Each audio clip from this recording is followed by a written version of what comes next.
She was a specialist at the Australia's Department of Foreign Affairs and Trade, serving in Canberra, and at Australia's mission to the United Nations. Dr. Kerry completed her PhD on the crime of aggression. She was a delegate to the Special Working Group on the Crime of Aggression and the Rome Statute Review Conference, and played an active role in the ICC assemblies of state parties. She authored the crime of aggression under the Rome Statute of the International Criminal Court. Dr. Kerry is an advisor of the government of Ukraine concerning the proposed special tribunal for the crime of aggression against Ukraine, and is also the principal author of the model amendments to the ICC jurisdiction over aggression proposed by the Global Institute for the Prevention. Thank you very much, Dr. McDougall, for being here and also pushing for the crime of aggression and changes in this regard. Thank you very much. Please, the floor is yours.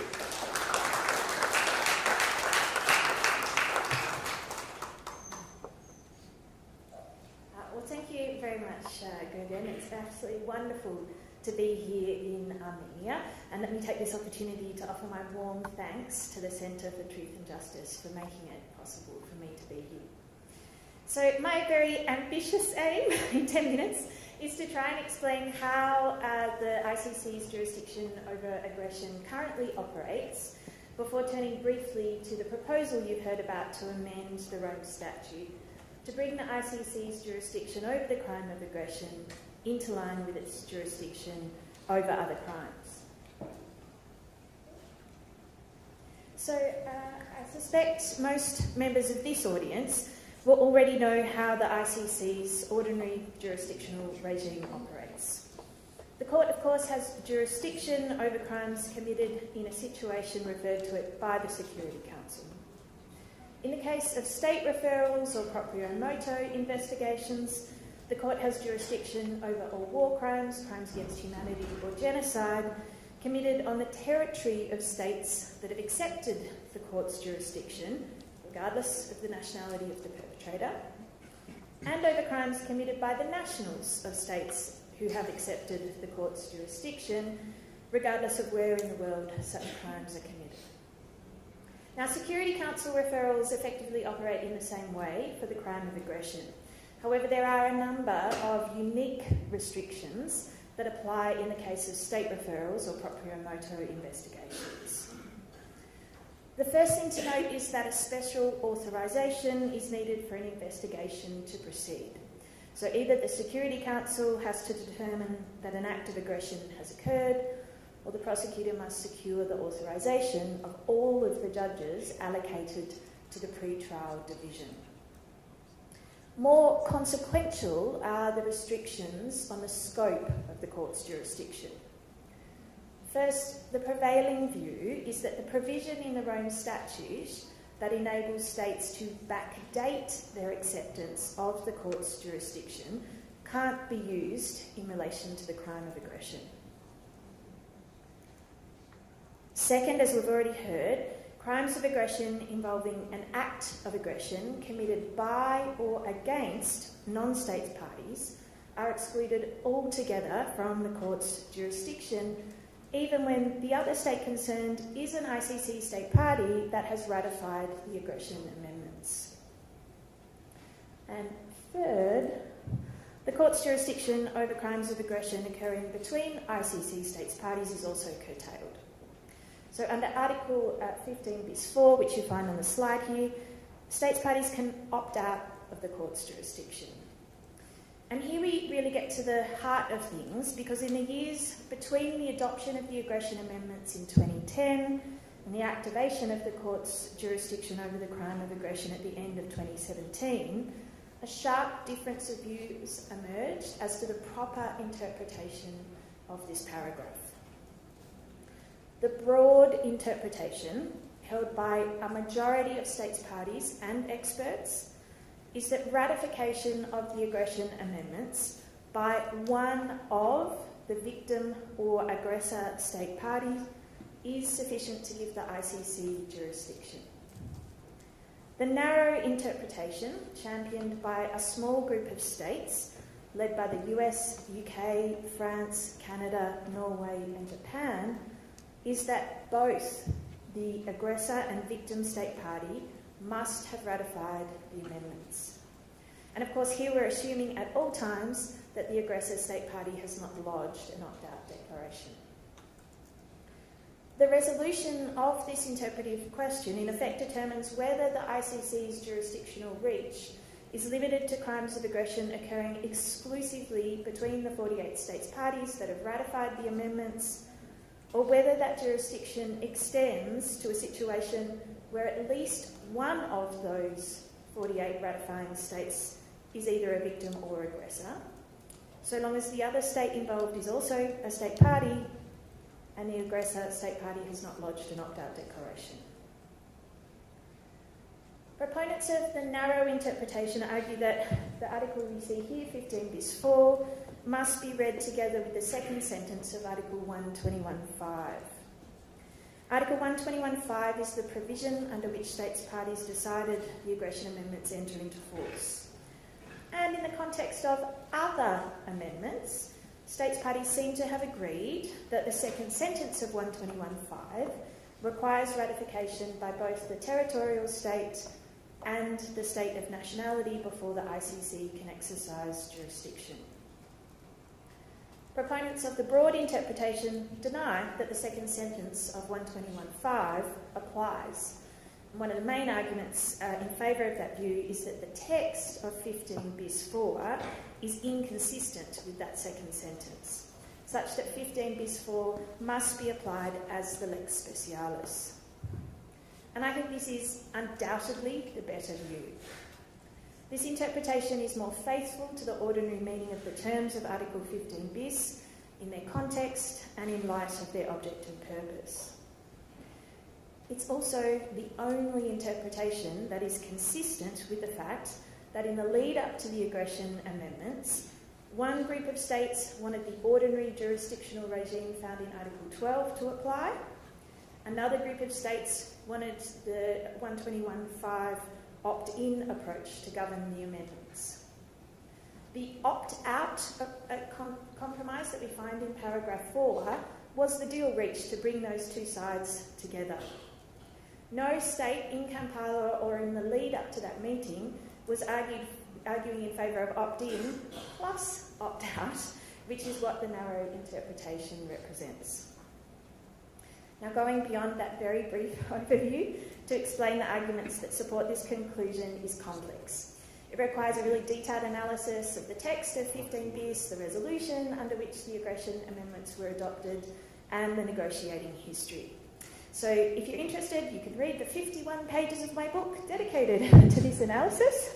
But for now, let's just assume that I'm right, and that the proper interpretation of 15 bis 4 is that ratification of the aggression amendments by either a victim or aggressor state party will give the ICC jurisdiction over a crime of aggression involving a fellow state party, so long as the aggressor state hasn't opted out. And to be very clear, I am not alone in preferring this interpretation. A clear majority of states parties were on the record as supporting it. Despite this, the resolution adopted in December 2017 that activated the ICC's jurisdiction over aggression as of 18 July 2018 clearly demonstrates or clearly endorses the narrow interpretation that requires ratification by both the victim and aggressor states. This was a direct result of the UK and France refusing to agree to activation unless the Assembly of States Parties included language in the resolution that affirmed the narrow interpretation. When all efforts to secure a compromise failed and with the vote politically unrealistic, those states that favoured the broad interpretation ultimately conceded the point in order to secure activation, as expressly noted by a significant number of states immediately after the resolution's adoption. Indeed, it's quite noteworthy that the next paragraph in that activation resolution reaffirms that it is the judges of the court who are responsible for interpreting the Rome Statute. Proponents of the broad interpretation clearly hoped that this paragraph would provide a hook for the ICC's judges to look beyond the resolution text. And I think the ICC's judges should look beyond that resolution text, because in my view it quite clearly does not amount to a subsequent agreement for the purposes of the Vienna Convention on the Law of Treaties, because there's ample evidence that there was no substantive agreement that the resolution reflects the proper interpretation of Article 15 bis 4. All of which is to say that in my view, the broad interpretation is the better one and it remains open to the judges. So this means that were Armenia to ratify the aggression amendments today, it would receive protection against acts of aggression committed by any other state party, so long as the aggressor state party had not lodged an opt-out declaration opting out of the court's jurisdiction. So the ICC's jurisdiction over the crime of aggression is not as narrow as the UK or France or their friends would have us believe. But it is narrower than the court's jurisdiction over other serious crimes because of the ability of states parties to opt out and because the ICC cannot touch a crime of aggression involving an act of aggression committed by or against a non-state party. Now, as Ambassador Venevesa noted, a group of states has tabled a proposed amendment aimed at bringing the court's jurisdiction over aggression into line with its jurisdiction over other crimes. Specifically, under the proposed amendment, the court would remove the non-state party carve-out and the state party opt-out and apply the court's ordinary jurisdictional regime such that the court would have jurisdiction where the aggression amendments have been ratified by the territorial state or the state of nationality of the perpetrator. The rationale for the amendment is clear. We're seeking to reduce the selectivity that plagues the crime of aggression and to enhance the protection that Rome Statute membership can offer states parties. The amendment text that has been tabled, which the Armenian government will be considering in its capacity as an ICC state party, was prepared by the Global Institute for the Prevention of Aggression. I was the principal author of the text, so let me use my last minute to make some brief observations about the proposal. The interaction of the provisions of the Rome Statute governing jurisdiction and the provisions governing amendments is complex. Things get particularly tricky when what is contemplated is the amendment of an amendment. Naturally, I'd be very happy to discuss exactly why the proposed amendment is shaped as it is, but the key point I'd make for now is that it has been carefully crafted to keep the door closed on the type of ex post facto reinterpretations that we saw emerge after the adoption of the aggression amendments in 2010. Another key point to make is that the amendment will only have prospective effect, that is, the enlarged portion of the court's jurisdiction will not be able to be applied to past crimes of aggression. In line with the Assembly's practice, the proposed amendment text that has been tabled consists of only the proposed amendment to the Rome Statute. GIPA has prepared a draft resolution, though, under which we recommend the amendment be adopted.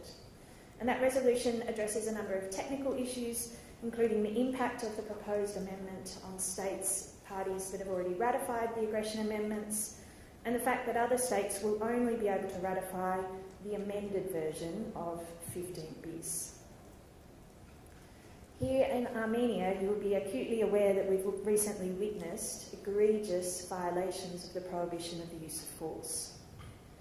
There's reason to fear that such violations will multiply if sufficient steps are not taken to enforce and thereby to reinforce that prohibition. For this reason, I believe it's critical that all states parties both ratify the aggression amendments and support the proposed extension of the court's jurisdiction over the crime of aggression. This will underline each state's commitment to the prohibition of the use of force and underscore the prohibition's role as the keystone of the international legal order. At the end of the day, this is an outcome that is in the national security interest of all states, particularly those who face real and present danger. Thank you.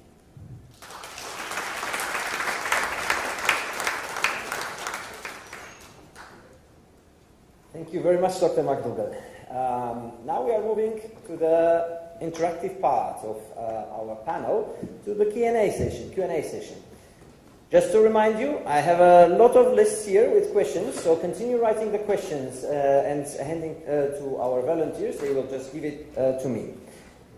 So there are a lot of questions, very interesting and critical questions, so be prepared for some very interesting discussion. I tried to sort them out, but before going very much into the very active part of the discussion, Professor Zafelink, I have a question to you, also going back to the Nuremberg.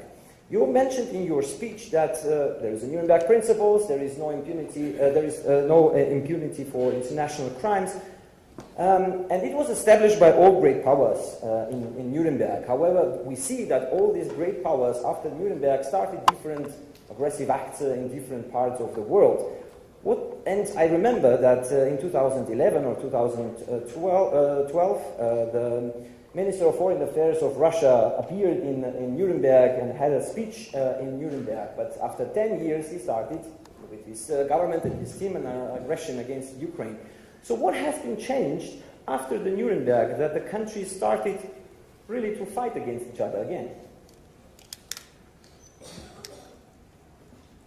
Well, I would say that it is a little bit of irony of history, that in particular those states that were so much the champions and the organizers of the prosecution in Nuremberg after the Second World War, they turn out to be very hostile against this most important crime, as we have discussed, the crime of aggression. It goes back, I think, to the very, character of public international law, which, as a matter of fact, has nation states as the only subjects of the law. And these states are sovereign, they are absolute, and therefore they don't like to be controlled. And that's really the irony, because these states like very much to control all of us, right? But they don't like to be controlled themselves. And some parts of the world, states have learned that, like in Europe, where we have the European Union, European Court of Human Rights. We are used to states and state powers being controlled by an outside authority. And I think we're quite happy with that, actually. Aren't we, under the umbrella of the European Convention of Human Rights? It feels much safer than outside that, I would suppose. But when we look at the global context, this is the unfortunate basis of public international law, that these states are sovereign and they don't want to be controlled. And in particular, those states that are powerful, see with the Russian Federation and with the United States, they don't like to be controlled, and therefore they disrespect international law. They think they are the masters of international law, and everybody else has to follow. This is certainly not an answer that is sort of making us happy, by no means. But I think that's the reality that we have to live with for the time being. And we also have to acknowledge, however, that Nuremberg was a major shift in exactly this traditional view of international criminal law, because it introduced individual responsibility for acts that can be done by states, states representatives. And that is a novelty. It was a novelty at that time, and it still is not being appreciated by those states who don't want to be controlled. But we, I think, going back to 1945, as states that are willing to engage in a rule-based international law, we really have to insist on these Nuremberg legacy to be disseminated, to be implemented, and that those states and those individuals contribute, that they have to be held accountable. But still, after 80 years, we have to appreciate that this is rather new to international criminal law, and we still have to be more persuasive. Thank you. Professor Tran, maybe do you want to add also something to that? Or? I might just add one sentence because I think Dr. Safferling really outlined the answer very well. And it's a state that doesn't want to be bound by the crime of aggression is essentially saying we want to reserve the right to manifestly violate the UN Charter and have no criminal responsibility. I think that's an untenable position for any state to take. And the states that don't stand behind the amendment, I keep asking them, why do you need to reserve the right to manifestly violate the UN Charter? You're bound by the UN Charter already, and yet you want no responsibility if you manifestly violate it. So that is what the crime is covering, a manifest charter violation. And I don't think it's in the interest of any country to want to manifestly violate. I mean, I don't want to turn this, I think we later have discussion of use ad bellum law, but the Charter allows defensive use of force. You know, it allows Security Council authorized use of force. It doesn't say no force at all, but it's no aggressive force, no first strike. And I think all countries are members of the Charter, so it's not that extraordinary a commitment in my mind. Speaking about the definition, Professor Dan, and Professor Safferling, you also mentioned that this is something that is against the sovereignty of another state or territorial integrity of the other state. We have here victims who are directly affected because of the aggressive acts of the neighboring state. Who is the victim? We have the International Criminal Court under the Rome Statute. We have the definition of the victim in the rules of procedure and evidence. But do we consider that you several times you have mentioned also Dr. McDougall that we speak about the victim state, an aggressive state? But is it the state who is the victim, or the people who are suffering because of these aggressive acts? So who could be actually the victim?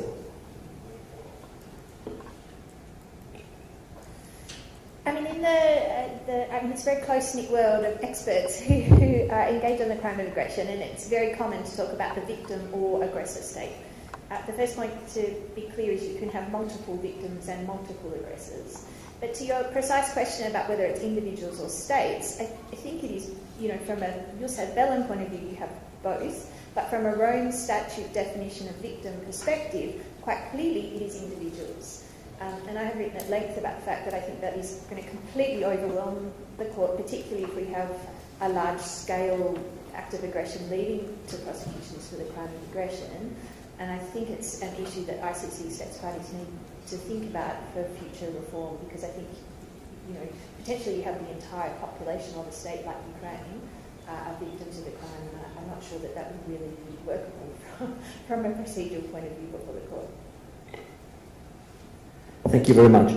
Dr. Kyriakosyan, you have mentioned also in your speech that there were also some nuances that you wanted to say about Armenians' possible joining steps to the Kampala amendments. Do you want to say some few more on that, or? I'm not sure I'll be. I have the authority now to elaborate on that. Maybe it's for the decision makers to elaborate on that. But maybe I'll try to contribute to the question that you asked, and we're discussing about the question why our states or the powerful states are opposing to the crime of aggression, or why our states. Of course, you mentioned that you have the UN Charter already, which prohibits the aggressive use of force. Yet, rightly, also provides the right to self-defense. The powerful states, as was mentioned, they like to control the situation. If they are entering the realm of the criminalization of the aggression as a crime, it really drastically limits limits the power.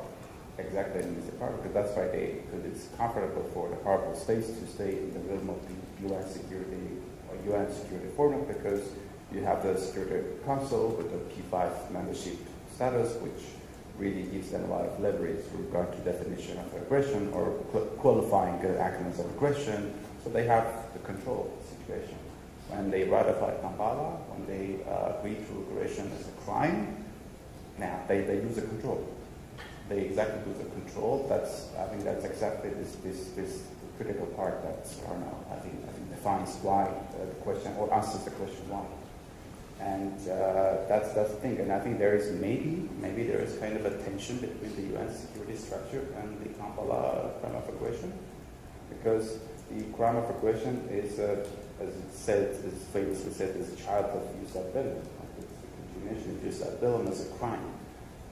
But the security structure is in the UN charter, not the ICC statute. Maybe that's also one of the reasons why it makes it so difficult and complicated to make this crime work, because it really goes back to the security structure decided after the Second World War, and it's very much intrinsically connected with that. So that's why you have this problematic. But with regard to Armenia's steps, I agree that maybe it maybe would have been better for Armenia that Armenia had joined Kampala now and actively engaged with the review conference of Kampala. But still, I think even now, I think Armenia has the chance to actively get engaged with the review process of Kampala, and I'm very positive we can be a good contributors to the process. I hope that it will be the case. But and I'm sure that again for the Armenia is essentially interested in so. Maybe also a question, an adding question to that, because I have a question exactly speaking about that. How it would be possible to ensure the security of Armenia through the Kampala amendments? Kampala amendments and amendments of Kampala amendments maybe are better to say that way. So double amendments. Because as I mentioned, it was rightly mentioned by Professor McDowell also about the problems that we have with regard to the implementation of the Kampala with regard to different interpretations, the narrow interpretation, more broader approaches to really criticalness a little bit.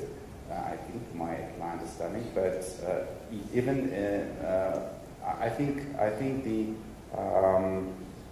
one thing that I understand from just going back a little bit to ratifying the process of ratifying the ICC statute, why I think that the ICC statute adds up to the security level of Armenia, including also maybe Kampala Amendment 2, is the fear of individual criminal responsibility, and also in the narrow understanding of the crime of aggression, it goes up to the ladder, to the highest official of the country, to the president. It makes it very personal. I think that when it makes it very personal, it adds up deterrence effect. That's my understanding. So although people might say that ICC is like it's not working, you have sanctions sent against the court, against the prosecutor personally, and you have the big players not want to play with the court, not allowing the court to effectively function. But still, there is a fear, especially in this region. There is this effect, I think, that adds up to Armenia's security. Thank you. I have also another question, maybe also to the all panelists.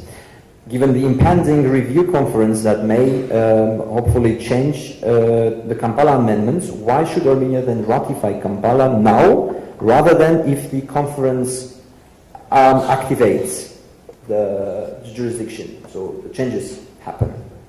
Please. I can start and Kurt can add.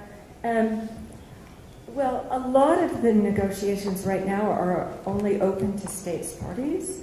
So, sorry, that doesn't work. I'm a little bit jet-lagged.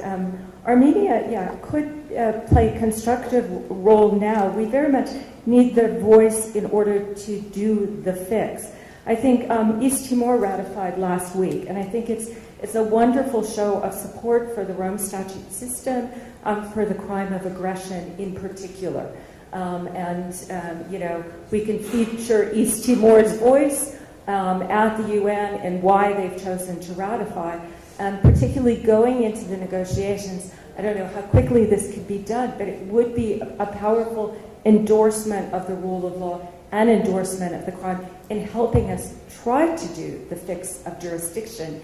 And it's with the jurisdictional fix that I think the crime would be much more protective for Armenia, because we would get rid of 15 bis paragraph 5, the non-state party exclusion. And that's what I think Armenia would want, would be coverage of non-state parties for their act of aggression. And that's why we could use Armenia's voice now to help achieve this. I couldn't agree more, and let me also emphasize, it would change an awful lot if Armenia would be another state, part of the club of those who really believe in Kampala, make them their calls. They believe in the definition, they believe in the crime, and now let's sort out these procedural mishaps. That it would be a great symbol.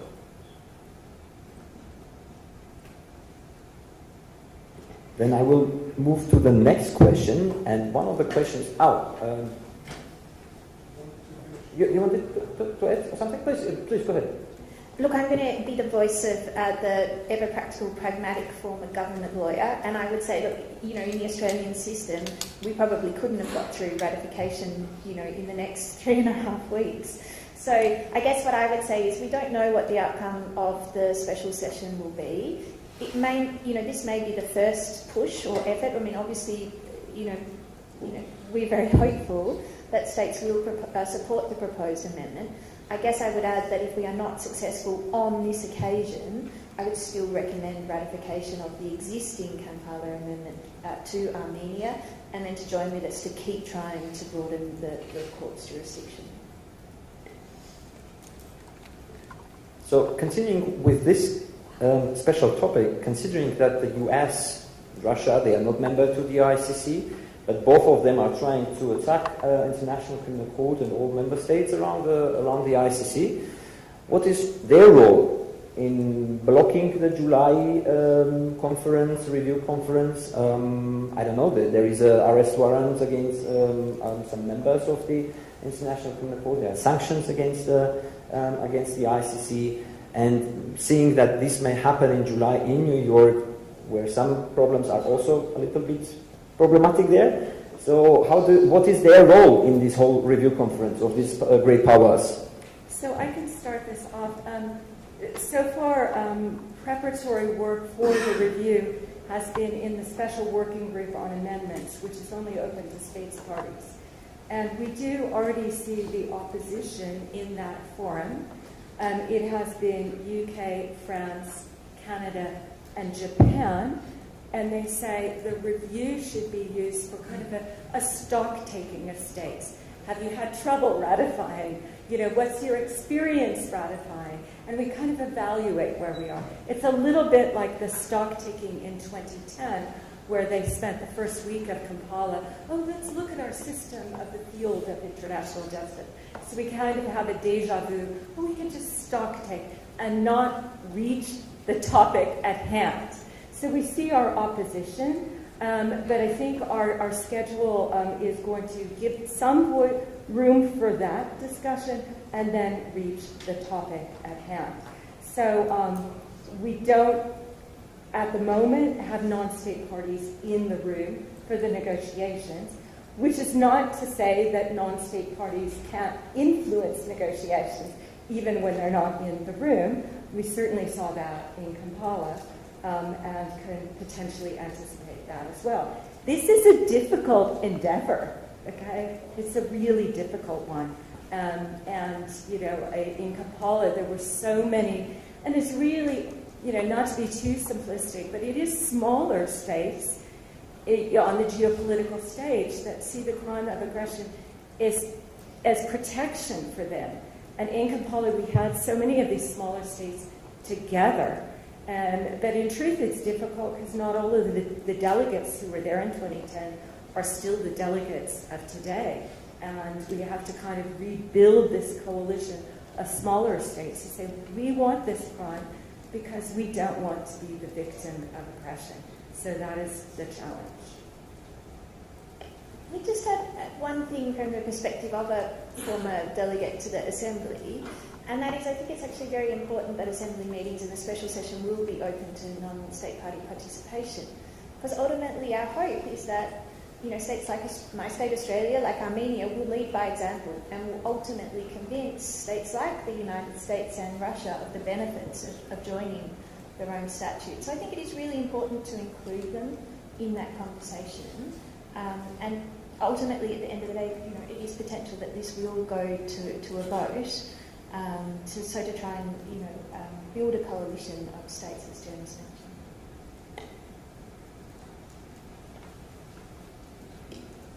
Well, from the panelists here, I'm very much in the role of the observer, right? All of you are much more, a part of government discussions or whatever, and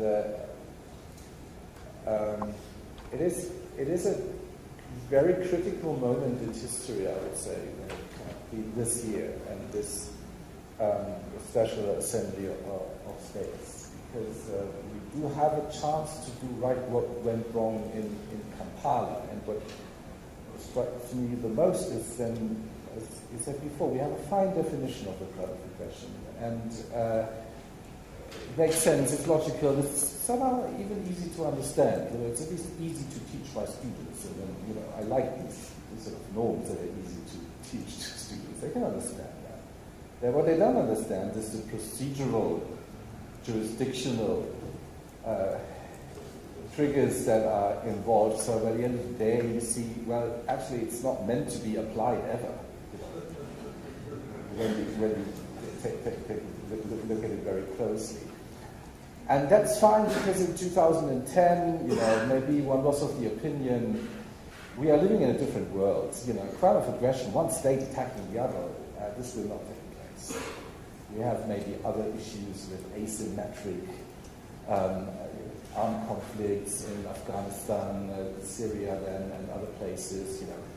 Aggressive war was not very much at the forefront in 2010. Looking back, of course, at the Iraq invasion in 2002, but that's been some time ago. And now then in 2022, this full-scale invasion happens of the Russian Federation to Ukraine. And then you wonder, why on earth do we have that Kampala compromise if it happens and one state wants to be under the umbrella of the ICC and it doesn't happen? It's not applicable. So obviously something is very wrong here. We have crime of aggression within the ICC statute, part of the Nuremberg legacy. It's very logical that it's in there. It has to be in there. And then something like Ukraine happens and it doesn't happen. So we really must use this time now to correct what went wrong in Kampala. And this needs all of us who believe in what started in Nuremberg is the right thing to do in order to make this world more secure, in particular for those who are not as powerful. Because this is what law does. Law always protects minorities, protects those who need protection.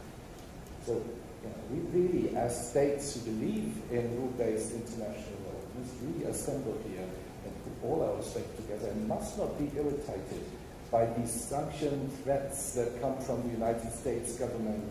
I mean, we don't know. It's still a month to go. Whatever will happen within the next 4 weeks and what sort of sanctions will be imposed. With this erratic guy in the White House, you never really know what will happen. So we must not be irritated. We must go straight forward with what we have planned. That is really what I urge all of us to do. Let us not be irritated. Thank you.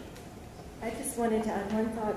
Christoph's remarks reminded me that Carrie and I have been involved since basically February 2022 in trying to work to establish a special tribunal on the crime of aggression for the situation of Ukraine, an ad hoc tribunal. And a lot of, there has been pushback. Why ad hoc? And well, we've tried to do this because we can't use the ICC. But reflect, the ICC was created to get rid of the ad hoc approach.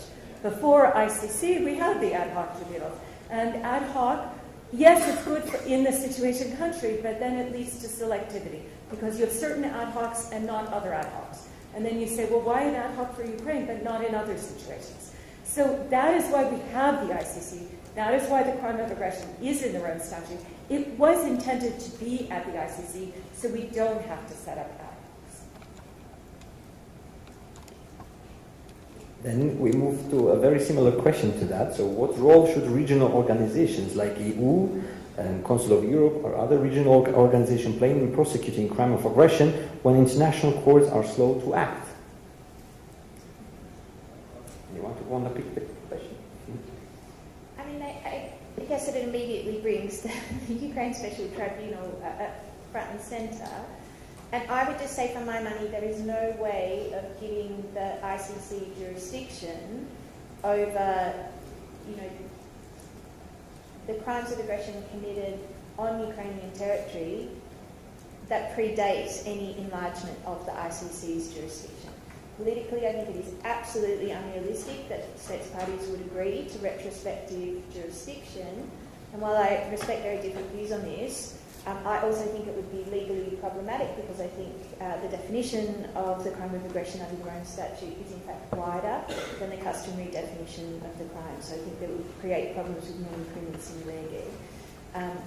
The current geopolitical context has meant that we have ended up looking at establishing the tribunal under an agreement between the government of Ukraine and the Council of Europe. But I think it is really important to recognise that there is a mechanism there where non-Council of Europe states will in fact be able to support the tribunal either in a political and diplomatic sense or in a financial sense and through the contribution of personnel. So, there will be international elements to the tribunal once it is established. Dr.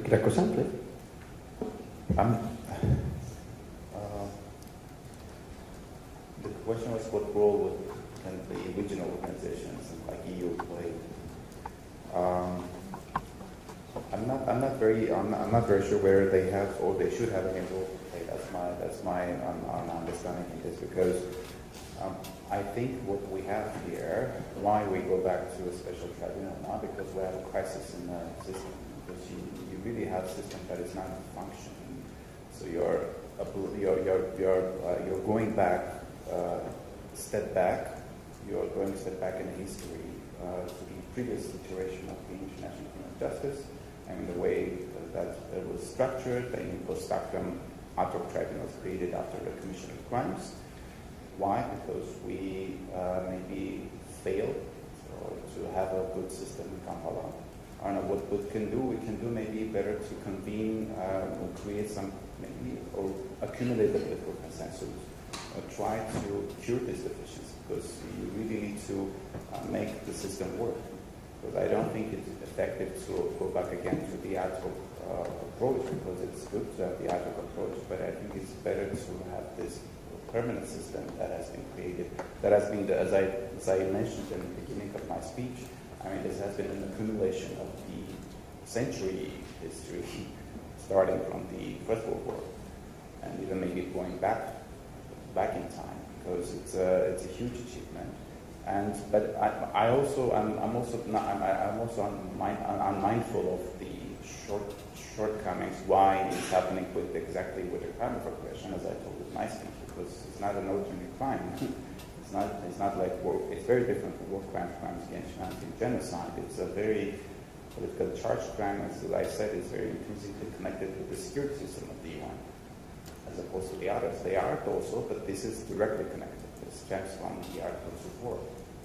And that's why this is a crisis. And since we have this situation involved since 2022 in Baghdad, we have to live through this.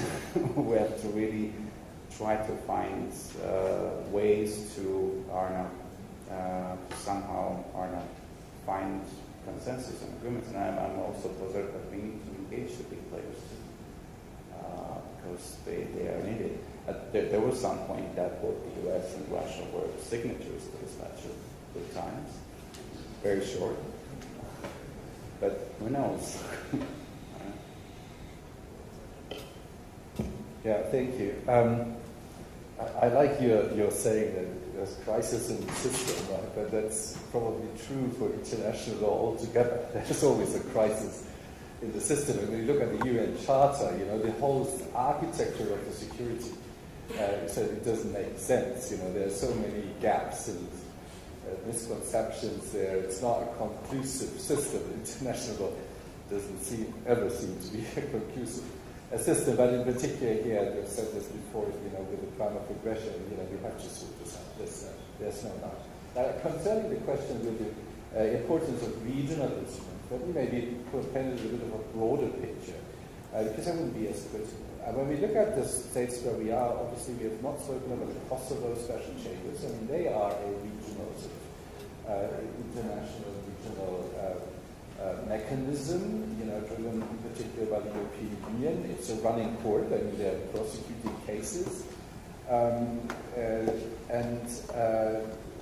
Probably the one that do the most work in The Hague at the moment. When we look at the ICC's record of the cases, there's much more going on in the Kosovo chamber, isn't there? It could add to the entire system of international criminal justice. And this is what I would like to point out. If you really want to create a system of international criminal justice that works globally, the ICC is a top. It's a complementary court that depends heavily on domestic jurisdictions, and why not also in regional instruments? We could think of that. We could think about an African Union sort of criminal court. Why not? If they want to do this, they could do this. They have to relate it to the ICC, obviously, which will be, and which was meant to be, the permanent institution which symbolizes that what was invented in 1945 in Nuremberg. That is the institution worldwide that stands for exactly this. But, beyond that, we want to have an umbrella of international criminal justice. We need the domestic courts. That's within the system of the international criminal court, without doubt. It will not work without the domestic jurisdictions. And at the same time, I'd be open also to discuss regional instruments if certain regions want to sort this out. Why not? Now, with the Special Tribunal for Ukraine and the Council of Europe, I'm not really happy, I have to say, for several reasons. First of all, I don't know why the Council of Europe is the institution that sort of is adequate here to solve this and to be sort of the institution that establishes this tribunal. And the other reason are certainly a lot of legal problems still in the statute as we see it now. But for me, the most problematic question here is actually a political one.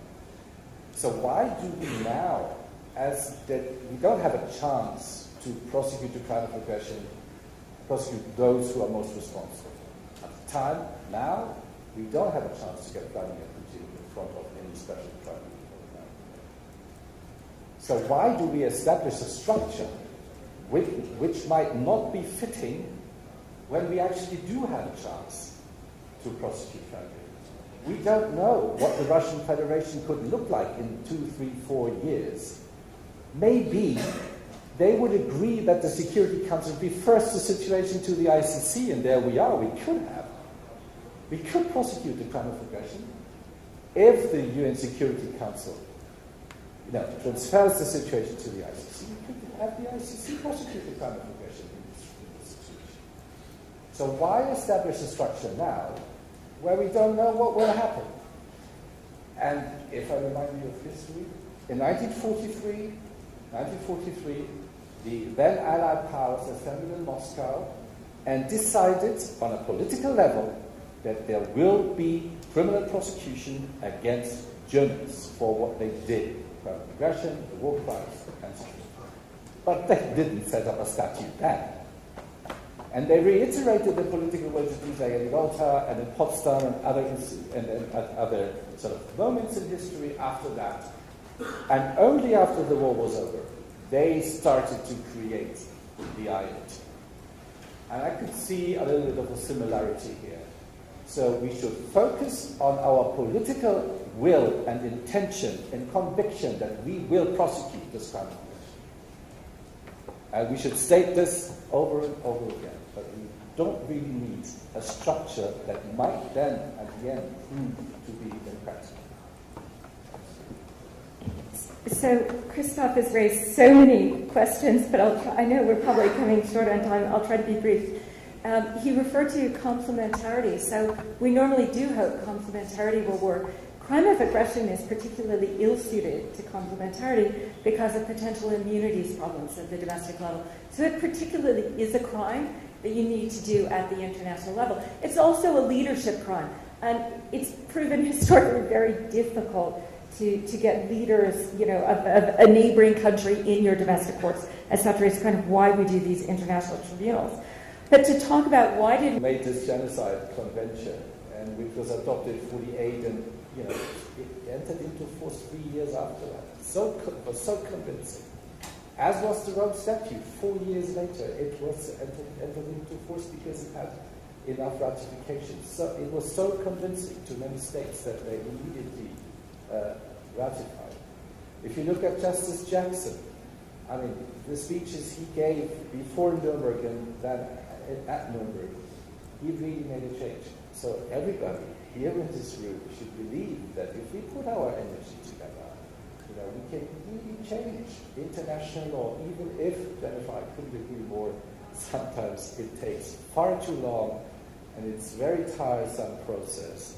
Indeed it is, but we must not lose the energy and the hope that we, as individuals and together as a civil society, we can actually influence international law and change. Thank you.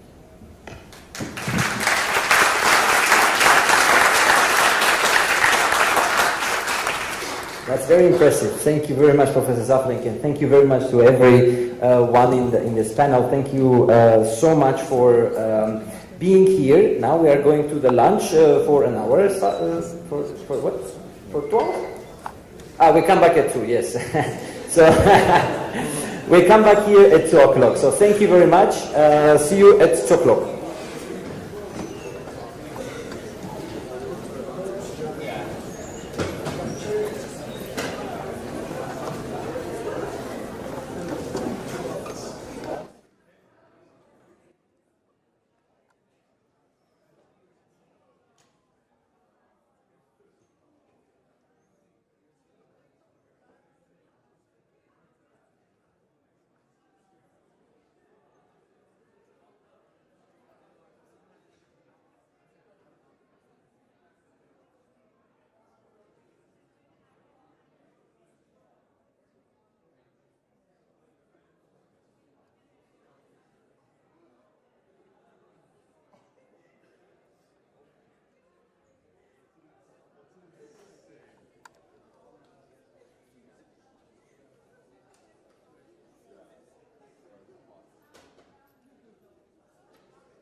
So our first panelist today is going to be Kevin John Heller. Kevin is Professor of International Law and Security at the University of Copenhagen's Center for Military Studies and Distinguished Visiting Professor of Law at Universidad Torcuato Di Tella in Buenos Aires. I hope I pronounced that decently. He is an academic member of Doherty Street Chambers in London and currently serves as a special advisor to the prosecutor of the ICC on war crimes. You have many books. I'm not going to list all your books, but they look great. And I look in your program, and I'm sure you should have great interest to enhance or expand your reading. Professor Heller has been involved in the practice of international law throughout his career, most notably acting as one of Radovan Karachik's formerly appointed legal associates at the ICTY. And without further delay, I ask Professor Heller to come to the podium.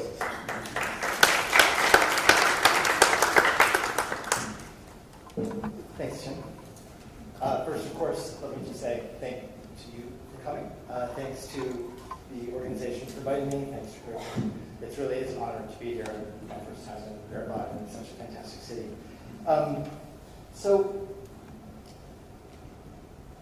In March 2022, the European Society of International Law condemned Russia's invasion of Ukraine as a, quote, cynical and perverse use of international law. It is, of course, impossible to disagree with that. And one of the things I want to do today, in the time that I have, is explain why none of Russia's rationales, legal rationales for invading Ukraine, withstand really even a moment's scrutiny. But that's not all that Giesel said. It also claimed that, quote, to contend that other states, especially in the West, have no better record when it comes to respecting international law is a, quote, morally corrupt and irrelevant distraction. I think Giesel is fundamentally mistaken about that. So as I will also explain, the legal rationales that Russia has baselessly invoked to justify invading Ukraine actually fall well within the argumentative boundaries that Western states have established through their own contempt for international law, and particularly their willingness to disregard the legal views of states in the global South, which is something that has been going on literally for decades. So let's take a quick trip through the four rationales that Russia has invoked in the context of Ukraine. Their primary rationale is individual self-defense under Article 51 of the UN Charter. As Putin said in his infamous speech 2 days after the invasion, Russia simply could not exist, quote, while facing a permanent threat from the territory of today's Ukraine. Now, the correct response to this is, of course, a very simple one. Ukraine never actually attacked Russia, and self-defense is not available in response to the mere threat of an armed attack at some point in the future. Now, if the West had taken the South seriously, considering self-defense rationae temporis, the temporal aspect of self-defense, that would literally be the end of the discussion. As we all know, Article 51 of the UN Charter says, if an armed attack occurs, not if an armed attack is going to occur.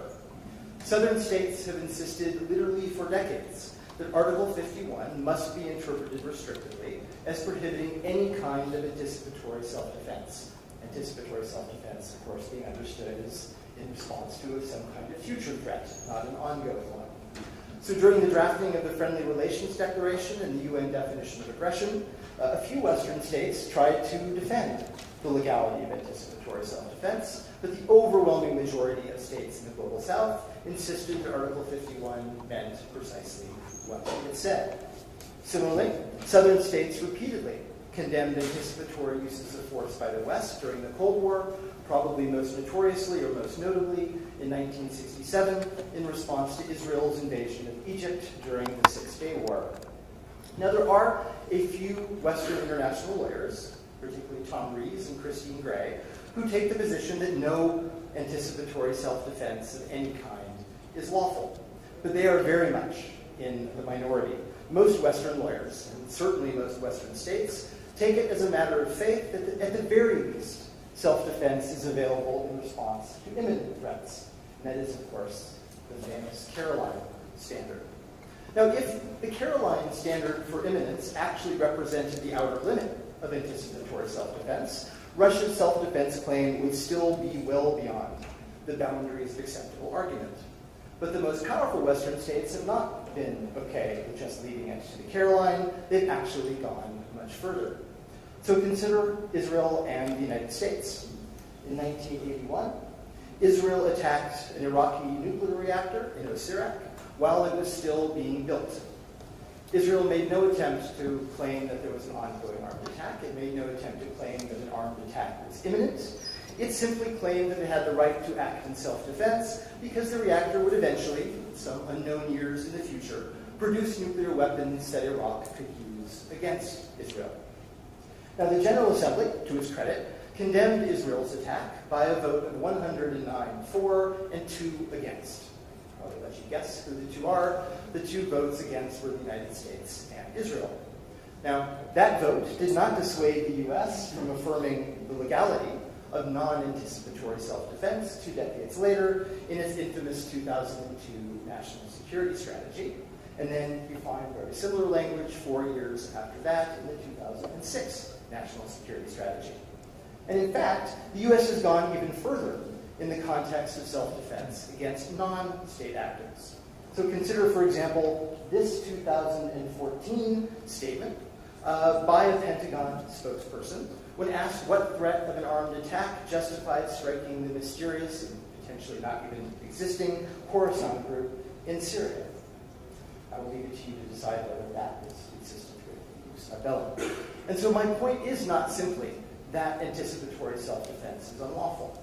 The point is instead twofold. First, that Russia's extremely expansionist position on self-defense in Ukraine actually bears an uncanny legal resemblance to the expansionist positions taken by Israel and the US. Second, that those extremely expansionist positions are legally cognizable only because the West has ignored the South's decades-long insistence on reading Article 51 restrictively. So that's the first rationale. Russia has also justified its invasion of Ukraine as collective self-defense of the People's Republics of Luhansk and Donetsk. This claim is easy to dismiss because it's black-letter use ad bellum that only a state can request collective self-defense, and neither the LPR nor the DPR qualifies as a state.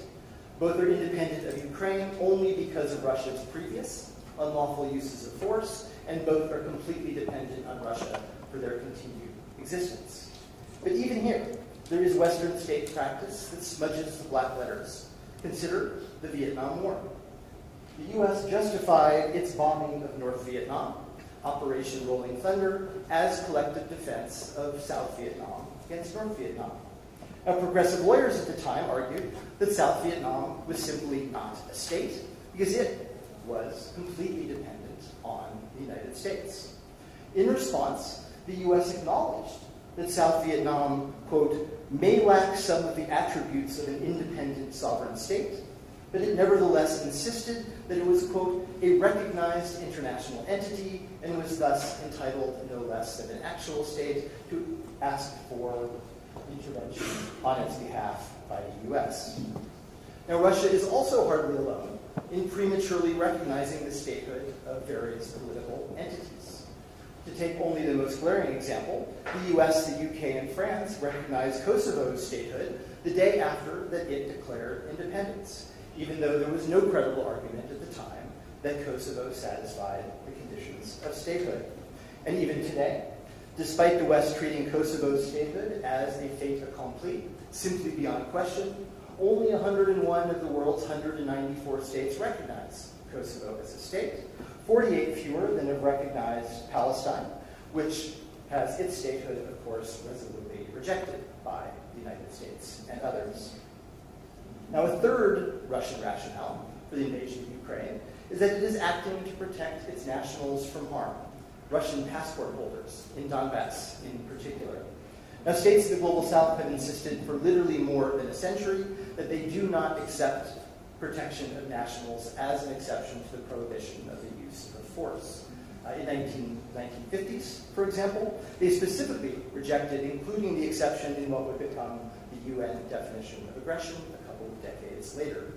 Southern states have also repeatedly condemned specific Western uses of force directed at rescuing nationals, from Israel's raid at Entebbe in Uganda in 1976 to the US's invasions of Grenada and Panama in 1983 and 1989, respectively. If that was the only opinion jurists and state practice we had, Russia's protection of nationals argument would be as legally indefensible as it is factually indefensible. But once again, Western states have weakened the legal case against Russia by ignoring states in the Global South.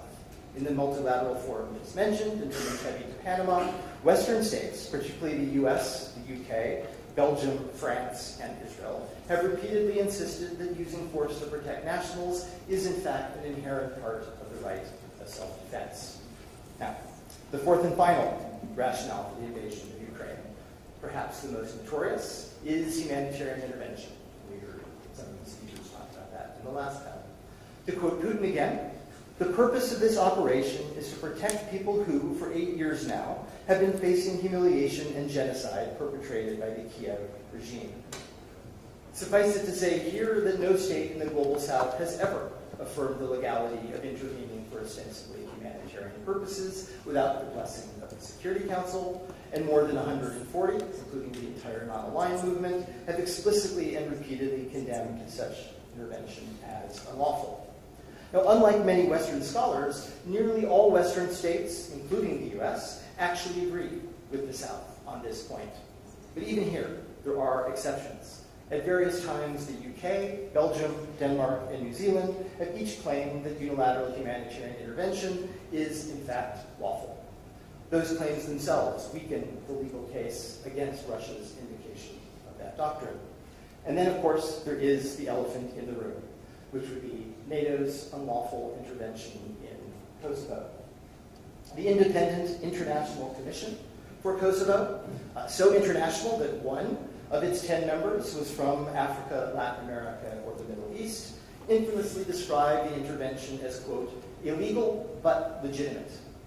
That phrase adequately captures the position that most NATO states took regarding Kosovo, namely insisting that they were acting for purely humanitarian reasons, while at the same time refusing to formally assert the legality of unilateral humanitarian intervention. That kind of manipulation of the jus ad bellum, so patently instrumental, undermines the West's ability to dismiss Russia's humanitarian intervention claim as legally baseless. So, in conclusion, let me be absolutely clear. Nothing justifies Russia's invasion of Ukraine. The invasion was and is a criminal act of aggression. But it is, I think, hardly a morally corrupt and irrelevant distraction to emphasize that the legal rationales Russia uses to defend the invasion, however unjustified by the facts, are anything but idiosyncratic from a legal perspective. On the contrary, Russia is simply recycling and repackaging legal positions that Western states have literally taken for decades over the strident objections of states in the global South. So in its contempt for the jus ad bellum, therefore, Russia has many powerful bedfellows. Thank you.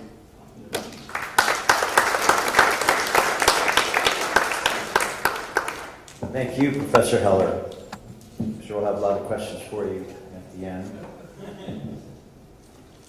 Next up, I'm pleased to introduce Gregory Townsend. Gregory has worked in international justice since 1998 at 8 international courts. He started his career as a public defender in California. I think we know someone else here. Judge Abkarian started her legal career as a public defender. He worked for the Rwanda and Yugoslav tribunals, the UN mission in Kosovo, the Special Court for Sierra Leone, and the Special Tribunal for Lebanon. He represented victims before the Kosovo Specialist Chambers and was duty counsel at the ICC in the Mokom case. He taught law at The Hague for 6 years, including for UCLA Law. He was elected twice to the ICC's Advisory Committee on Legal Texts, and the UK appointed him to the OSCE list of experts for the, quote, Moscow mechanism, end quote. He presently works for the UN team of experts and on a PhD in witness protection. Let's please welcome to the podium Gregory Townsend.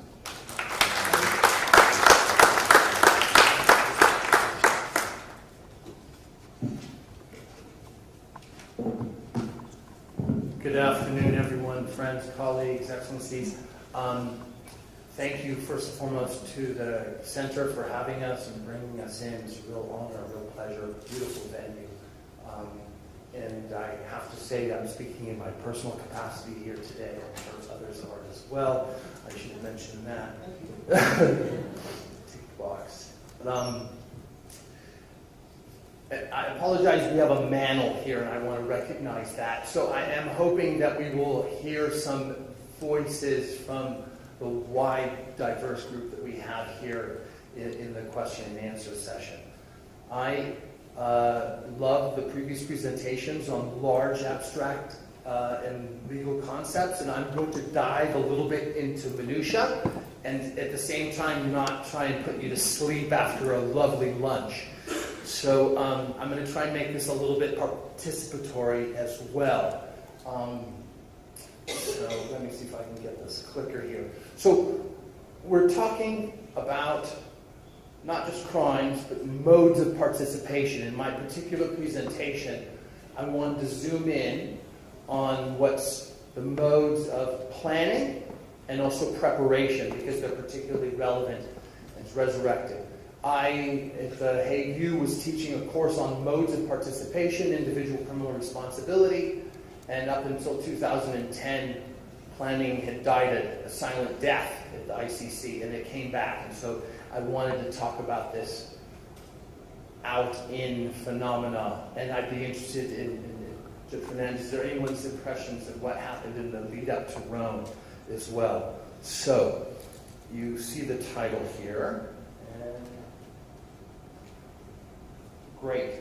So, where do we start? Where does planning and preparation come in? So you see in crimes against peace, what we all now know is crime of aggression first appears in Article 6, International Military Tribunal, Nuremberg for everyone to follow, and of course the language coming out of London, August 1945, as we celebrate an anniversary, is that planning, participation, those are what I'm going to zoom in on here. What's interesting is the end paragraph is just sort of all different modes lumped in. What's sort of now a more clear, settled Article 25.3 set of laws is not really so clear at this stage yet. And so, in terms of the crime against peace, crime of aggression, in its judgment ultimately in 1946, the Nuremberg Tribunal convicted and refers at least to planning and convicting 6 of the 22 defendants that were there on Judgment Day. So it's high level, perhaps satisfies leadership clause we'll talk about, and so it's a relevant mode in 1946. Ultimately, the next years lead to Nuremberg military tribunals. I know, Kevin John, you'll be an expert on this one. Effectively, you would think that that precedent set in 1946 would lead to more convictions for crimes against peace. But then we have the so-called high command case, and just from its name you'd think, oh, all these guys would have gone down for crime against peace. But ultimately, the spoiler is in blue here. Criminality for an aggressive war should be confined to those who participated at the policy level. And so this jurisprudence effectively manifests today in what we call the leadership clause. And so the high command ultimately all walk on this offense.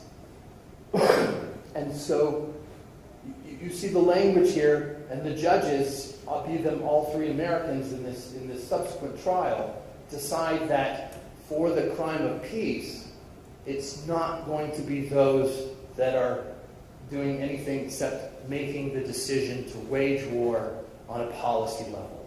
And so this is still relevant jurisprudence, probably underlying the leadership clause today. So we get to Tokyo, the International Military Tribunal for the Far East. And so when I say, what do good lawyers do? They copy and paste. Okay, so that's your participation. When I say, what do good lawyers do? Everyone yells, they copy and paste. So what do? We copy and paste, not Article 6, but Article 5 now. We have the same language. We're going to do planning. I think something slipped on my graphic presentation here. Effectively, we have planning and prep, still a crime. Now, ultimately, we have high-level accused in Nuremberg. We have high-level accused in Tokyo. And this 48 judgment, the military tribunal refers to planning and convicting 8 of the 28 defendants. In that tribunal, you actually always have to remember the context is the U.S. is out for a pound of flesh for Pearl Harbor. And so that weighs very heavily on the judges in deciding that anyone involved in planning Pearl Harbor is going to be going down for the crime against peace. Okay? So you have this tension of high up levels, perhaps qualifying for leadership for crime of peace. Step down, probably not. Then we jump to what becomes planning as a mode of participation for most of our career spans here from the 90s. And we get to the ICTY statute, and we have the 5 famous verbs that constitute the modern modes of participation, which are effectively those that plan, instigate, ordered, committed, otherwise aided and abetted. So those are the 5 magic verbs that constitute today's basis for modes of participation. So it all starts in there. So What do the good lawyers do a year later? Copy and paste. So when they create the Rwanda tribunal, copy and paste the same language, exact same modes of participation. Guess what happens in 2002? They create the special court for Sierra Leone. Hey, what are we going to do for the modes of participation? What do the good lawyers do? Copy and paste. Thank you.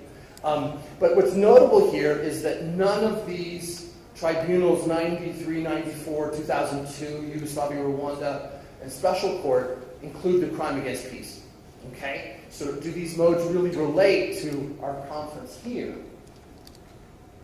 And ultimately, my question is, if we're going to look at planning and perhaps preparation as a mode of participation in the crime against peace, crime of aggression, we should also understand what's the jurisprudence that's come out of these tribunals, this rich jurisprudence, to help us understand what is planning, what constitutes planning.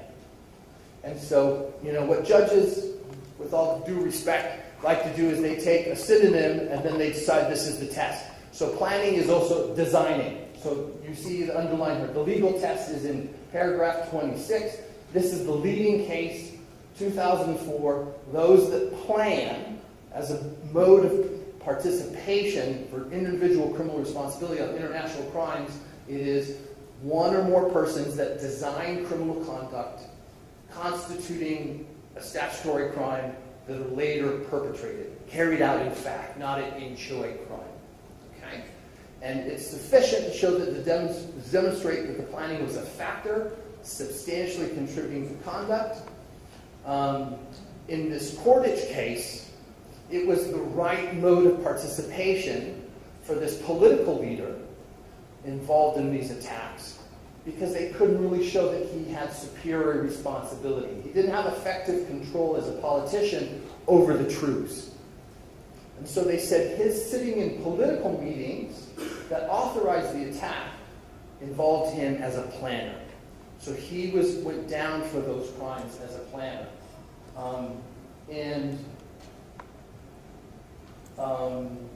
So he's convicted of multiple offenses, 25 years. Principal mode, though, because he's not going to be a commander, is a planner. All subsequent chases, what do good lawyers do in Nakimana, Dragomir Milosevic, Kanyarukiga? Copy and paste. Thank you so much. There's one important jurisprudence here in Vashkovsky, Tarkovsky, effectively saying that if you plan, you don't have to be physically present later, logically. So that makes the mode a little bit more narrow in scope. So that's planning in the other jurisprudence.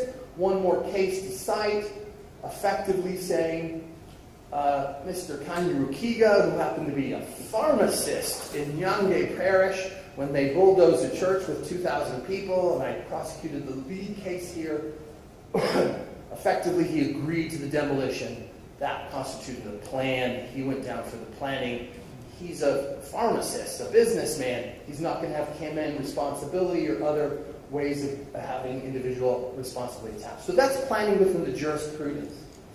Now we get to Rome, and effectively, what's interesting is up until February of 98, of course July 98 is when it's adopted, planning is still there. What did the good lawyers do up until February?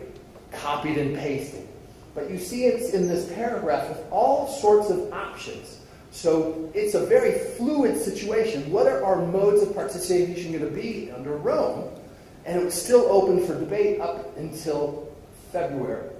And all I can say is the thing that I found is that there was a Swedish paper in April saying we're not so comfortable with people being responsible as planners with this envisioned that maybe it would be an in-choice crime. It would be a crime that never actually comes to fruition. But that's sort of a paper tiger argument here. So ultimately, this is my table that helps me understand the modes, and perhaps it's terribly confusing. The middle column is the numbers, is the Rome statute reference, and you see each of the modes, and you see the progression from the Yugoslavia tribunal on the left side. And you can see ultimately, besides being out of time, I have one slide. So the point here is, on the second to last line, it's not until Kampala and 8 bis is accepted that planning made it into the ICC modes of participation. So there was a conscious decision in Rome, we're not going to include planners. And perhaps this was diplomats trying to protect politicians, or perhaps there was something worried about inchoate crimes. But ultimately, planning died a death in Rome in 1998. But what do good lawyers do? Copy and paste. And so the language from Nuremberg and from Tokyo for the crime of peace magically gets cut and pasted back into it. But this is where the tension starts. Ultimately, last slide, I promise, is the last point here I should end on here. Effectively, the tension is how many planners and preparers are going to satisfy what Professor John and Dougal talked about as the leadership clause. Effectively, will most planners and preparers be in a position to decide? And my guess is, like the High Command case, not likely. And so, although it died in Rome, came back in Kampala, planning is more a paper mode than a likely mode, because planners are probably going to be lower down the food chain, unless they're like the IMT and the Tokyo verdicts. More likely scenarios, planners are going to be like the High Command case and not deemed to be being policy decisive positions. So it's there. Professor Kai Ambos, who most of you will know, said that including planning, including preparation in 8 bis, effectively was over-criminalization. And I'm not sure I disagree with him, but I'm just trying to make the argument here with your participation, is perhaps in Kampala in 2010, when we added planning back, we hadn't reconciled it fully with the idea of leadership, and whether or not you can construct a hypothetical that planners and preparers are going to be responsible for the crime of aggression. But my submission is, as a prosecutor, line prosecutor, more likely they're going to be not in a policy position. And those two modes, while existing, less likely to be utilized in a real case. So thank you for the extra minute. Look forward to some more conversation. Thank you so much.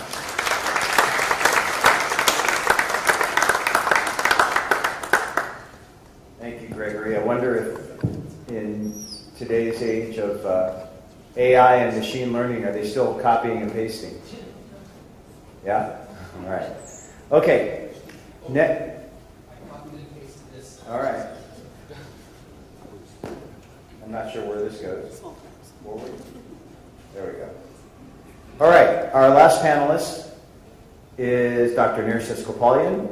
He is an associate professor in residence of political science at the University of Nevada, Las Vegas. His fields of specialization include international security, geopolitics, paradigm building, and philosophy of science. He is the author of numerous book chapters and publications, and Nerses, I'm not going to list all of them, but they're in the program. But one of the books he's currently working on, an upcoming Armenia, Azerbaijan, and the 2020 Nagorno-Karabakh War. So I think that's going to be coming out soon. His current research and academic publications concentrate on geopolitical and great power relations within Eurasia, with specific emphasis on small state resiliency, hybridity, and the confluence of security and democratic consolidation. He has authored several policy papers for the government of Armenia and currently serves as a voluntary advisor to numerous state institutions here in Armenia. So let's give a warm welcome to Dr. Nerses Kopalian.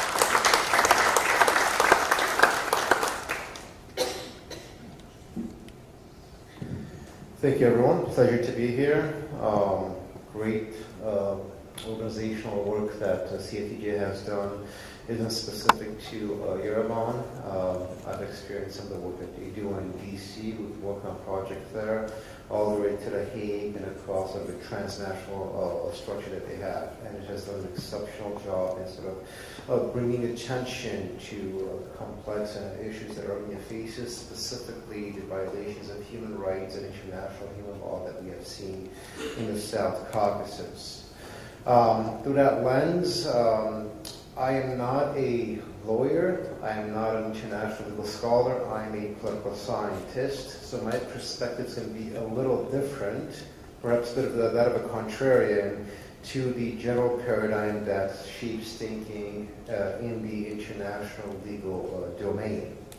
What I want to discuss today, and I don't have slides because, again, I'm not a lawyer, so, approach is a little different. Academics get tired of slides, so, we bypass every chance we get. What I do want to discuss, however, is more of a politicized and a securitized treatment of international law. And I will pose a very anecdotal, somewhat of a rhetorical question, but it's really, really intuitive. On the merits, Azerbaijan broke every type of international legal precept conceivable, yet they got away with it. Why and how? And what does that say about the efficacy of international legal instruments when politics trumps even the strongest merits that a legal argument may present? And what my research has done, specifically, as Tim noted, the book that I'm working on with my co-author, Irina Marpanya, she's not here, but most of you know her, is we are basically, in one of the important chapters we looked at, my research concentrated on how authoritarian or illiberal regimes specifically develop mechanisms or policies on how they can skirt or bypass international law. In this context, whereas the general paradigm in the field views international law as something that states should abide by or should be very happy to abide by, what we are seeing is that authoritarian and illiberal regimes actually finding ways to bypass or skirt international law, which means international law is becoming a weapon, a mechanism of advancing geopolitical and sort of regime interest as opposed to achieving its objectives. And what we are seeing a lot is the utilization of hybrid techniques, what I'm calling the hybridization of international legal instruments. We saw Azerbaijan do this extensively and methodically, and I'm going to provide two general examples of how they utilize this approach. So when we look at, for example, the set of stages that led to the 2020 war, which Azerbaijan initiated, one of the arguments that Azerbaijan presented was that negotiations were exhausted. And by virtue of exhaustion of negotiations, they had sufficient grounds to initiate force to alleviate or address the problem at hand. What is, of course, is interesting is that when we observe the negotiation process since 2008, Azerbaijan methodically and consistently obstructed the negotiation process. So what do you do when you have authoritarian or illiberal regimes that engage in bad faith negotiations and use the negotiation process as an instrument to provide justification through which they can use force, and then use an international legal precept such as the exhaustion of negotiations to advance their interests? And so we see a sort of an act of entrapment that these regimes utilize. Next, we see the utilization of various hybrid tactics. Most of you here are aware of Azerbaijan's blockade of Nagorno-Karabakh, of Artsakh, in 2022. This was a textbook hybrid operation. It was also a consistent violation of any and most international humanitarian legal standards one may perceive. What Azerbaijan did, very similar to what Russia is doing in 2014 and after that, and what a lot of illiberal regimes are doing when they engage in acts of aggression, is that they utilize a concept known as authoritarian conflict management. They play in a specific gray zone where they're able to basically have plausible deniability when it comes to violation of international law, yet create the sufficient environment where which collective punishment and suffering lead to certain outcomes. The blockade of Artsakh was a precise example of such an activity, where Azerbaijan very methodically strangulated an entire society and precisely did this to an indigenous population, right, to a vulnerable minority population. And the objective, of course, was to achieve the ethnic cleansing that it eventually achieved. But the international community remained relatively indifferent to that phenomenon. Why? Because Azerbaijan didn't invade, massacre thousands of people, blatantly violate whatever international norms that are deemed as the sufficient criteria for action, and therefore they were able to get away with it. So what we are seeing is a methodical utilization of various hybrid techniques that allow certain regimes to achieve their objectives consistently by the narrative. They justify their own behavior by saying, if they're going to get away with it, why shouldn't we get away with it? Or, it doesn't apply to them, therefore it doesn't apply to us. Kevin's performance was presentation was a case in point in numerous instances where we've seen relatively powerful actors or security arrangements like NATO utilizing force and basically saying, it's illegal, but it's legitimate. Well, in the legal field, right, when you start basically dabbling in paradoxes and contradictions, that is an exercise in self-negation. It doesn't hold. But in the political domain, that is precisely what you're supposed to do, right? You double down on strategic ambiguity, and then you try to advance your interests.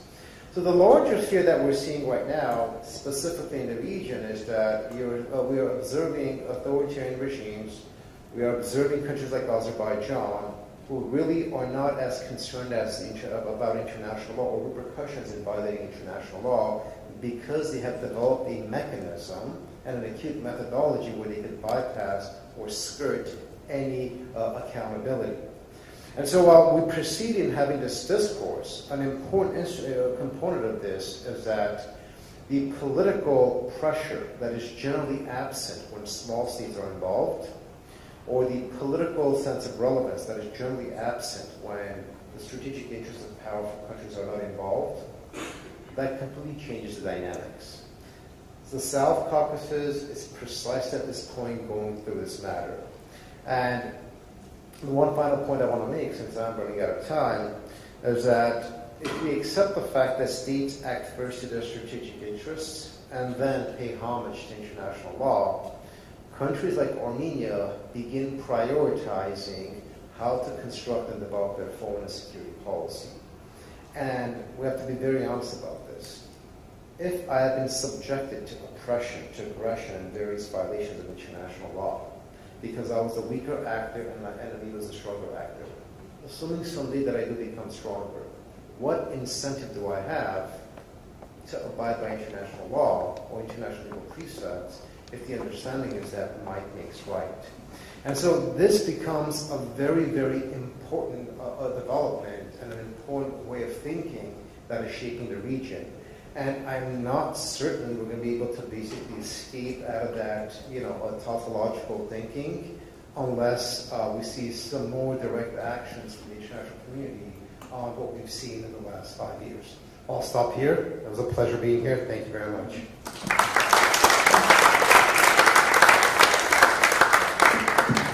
Thank you, Nirses, and to all of our panelists. There are a lot of questions, and I'll try to filter through them as best I can. I'm realizing some of your handwriting is not as good as mine. All right, let's start out to Kevin. Considering that there was a lot of the questions, there's some general questions in here about overall, but there's a lot of specific questions about Nagorno-Karabakh and Azerbaijan's actions there over the last few years. Not surprisingly, in Armenia. So, considering that there was an armed attack in 2023 against Nagorno-Karabakh, leading to the deportation of hundreds of thousands of Armenians who fled to Armenia, who were forcibly deported. Is there a way that Armenia, as the recipient of these refugees, can somehow claim self-defense? mean, I think this is actually a similar question that was quite correctly Yes. addressed by the previous panel. It was. But I will just add, kind of as a historical matter, this is really exactly the same argument that was made with Pakistan. And I couldn't get my countries all messed up now. But the idea that an influx of immigrants could itself be an armed attack, giving rise to level of self-defense, was mooted during that conflict, and it was overwhelmingly rejected by the General Assembly. It has a certain seductiveness to the argument, but it isn't cognizable with our traditional understanding of self-defense. Armed attack means armed attack. One can also mention, I guess, very briefly, one of the other big debates in the history of the evolution of self-defense was the debate between, again, states in the South and the West about whether things like economic and political coercion could also give rise to the right of self-defense. And a lot of southern states wanted to say, if you're economically blackmailing us at a certain point in time, that gives rise to the right to use force against you. And not surprisingly, the West was very much on the other side of that debate. And these days, that's not a debate anymore. Armed attack means the use of military force and nothing else. So I think it's a pretty straightforward doctrinal answer, even if it's not particularly satisfying, perhaps, moral or ethical standpoint. Yeah. Okay. Thank you for that. To Gregory, I think you touched on it a little, but I'm kind of asked most of these questions. What is the difference between planning and preparation? It's a great question. I don't think there's any jurisprudence that splits this hair that I'm aware of. And so the slides that talked about planning is really what they call the design phase. And my suspicion is if I was hearing this issue, I would probably say when it goes past the design and it starts defining preparation as preparation, but here I am saying taking the physical steps in advance to further that plan. And in the case of the crime of aggression, it's going to be arming up, taking specific weapons, perhaps moving them to a specific region. I mean, I guess we saw in advance of the full-scale invasion a massive movement of force and weaponry up to the border. And so, for me, that probably crossed the line from planning to actually preparation. Not any real jurisprudence, because it's not one of those magic 5 verbs. There's not that much there as opposed to planning, but I guess the simple way to say is it's the step after design and before you take that first step of execution. For me, would be the step. That's a short answer. I'll leave it there. Okay, thank you. Greg, we're going to stick with you, Gregory. I think, unless someone else wants to take this. I feel the love from LA. I come from an Armenian village called Los Angeles. So, I think this is kind of further that. There's kind of 2 more questions. What is the stage of planning to start prosecution for the crime of aggression? What is the stage of planning to start prosecution for the crime of aggression? I guess this is the tension that I'm trying to talk about here, is if you are making a policy decision, and that's part of the plan, then you can be on the hook immediately from that stage forward, provided that this is actually carried out and has to happen in fact. It's not like an attempt scenario in Choice crime. And so if you're a policy decider and it's a crime of aggression, then under the Rome Statute 8Ps, you should be on the hook. If you are a planner and there's been a policy decision made above you, then you're in this high command jurisprudence area where Hitler and high-level officials, those that were prosecuted in the first 1945-46 trial, were proper planners convicted of crime against peace, but anyone a step down or rung lower that's not actually making the decision-making is probably going to be off the hook. And that's a bit, for me, the tension that I see, that we've copied and pasted these two concepts of planning and preparation, but ultimately it's hard to reconcile those steps with leadership unless it's the decision-making and the planning is interweaved into a single process. And I guess the other point here is, if you're also at that level, you're also probably going to be responsible as a superior. And that's going to be a stronger legal theory as well, which will make that planning mode less likely to be applied. And where judges have had superior responsibility and other modes, they've all decided that the superior responsibility is the one that's the more solid legal basis, better mode on which to convey. So last one for you in this segment, because I think it's a follow-up. They have a kind of a two-part follow-up question here. And if I can... I wasn't expecting any questions, so well, you're getting... A lot of them are directed at you. Okay. I'm going to spread I it feel around. the love. Thank you. I'm going to try to spread it around. And I think what this question was alluding to is something actually we work on at Global Arm. It has to do with the